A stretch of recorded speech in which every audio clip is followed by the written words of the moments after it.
Bom dia, você que está acompanhando as minhas reflexões. Nos últimos dias eu tenho compartilhado algumas reflexões em alguns livros da Bíblia, especialmente um deles é o livro de Ezequiel. Hoje eu gostaria de, depois de ter refletido algumas partes desse livro, prosseguir, mas diretamente para o capítulo 23, versículo 20.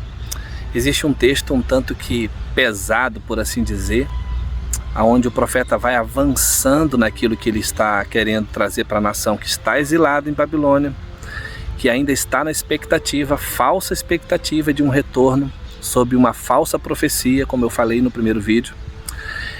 E o Ezequiel está avançando no seu chamado, no seu comissionamento em dizer a verdade.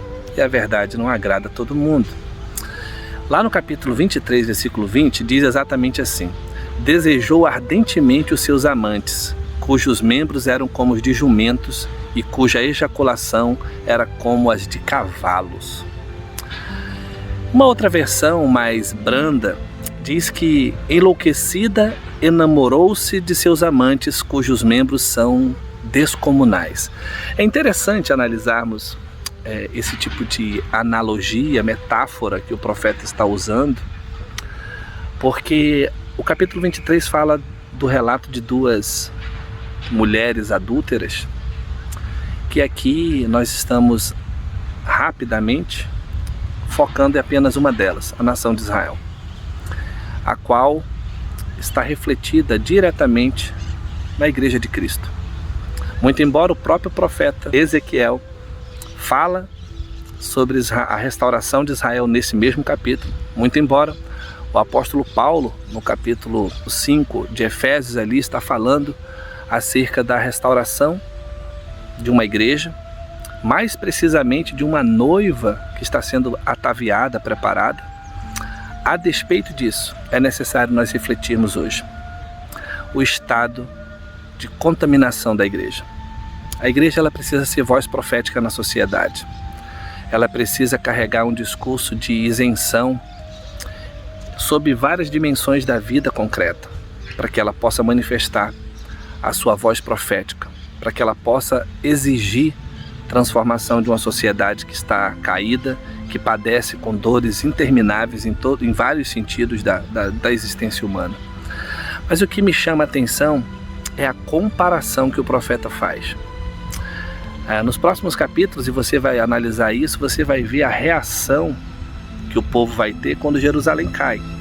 Mas antes disso, ninguém está muito atento a querer ouvir o Ezequiel, nem tampouco se achar encontrada na comparação de uma mulher que está sendo entorpecida, prostituída, usada e abusada pelos homens do Egito, dos assírios, ali uma série de comparações de governantes, de reis.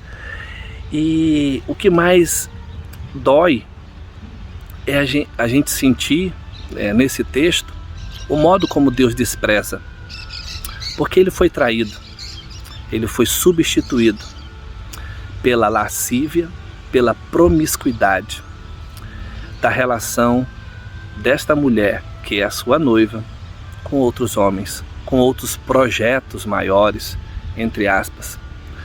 E dessa forma, a continuidade desse capítulo longo, que é o capítulo 23, mostra o desprezo que Deus está tendo com essa noiva, que só pensa em lascívia e prostituição, em promiscuidade, em saciar os seus desejos, em enamorar aquilo que mais compensava todos os desejos instintivos sexuais, nessa comparação sexual, aonde o profeta chega a comparar que ela é atraída por essa luxúria toda, por essa fome de saciar a luxúria, o desejo da carne.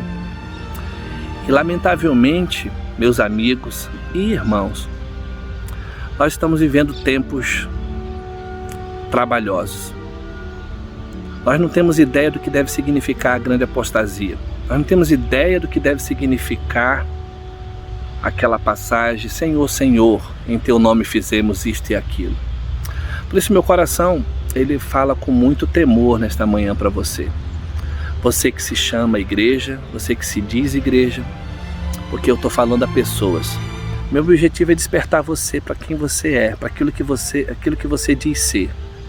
Nós precisamos estar atentos a dizer um basta na nossa relação. Ontem eu falei para uma pessoa exatamente isso, que ela precisava cuidar da sua casa, precisava cuidar da sua família, porque ali estava a sua própria igreja. Então, enquanto nós estivermos vivendo sob esse tipo de prostituição, a gente precisa salvar a nossa alma, a gente precisa salvar a nossa mente, a nossa casa.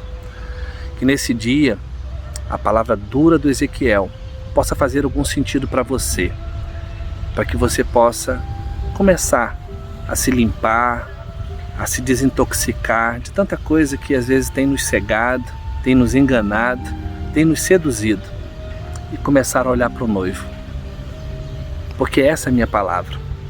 A palavra do profeta Ezequiel não é uma palavra de desgraça em si mesmo, para que possa haver uma destruição total desse povo. Não. O livro não termina no capítulo 23, mas certamente é uma das partes mais pesadas e duras contra aquele povo que se chamava pelo nome do Senhor, que precisava se humilhar, que precisava se converter dos seus maus caminhos. E o Ezequiel está começando, no próprio capítulo, a apontar para um futuro de esperança. E dessa forma eu falo para a igreja de Jesus, a igreja de Cristo.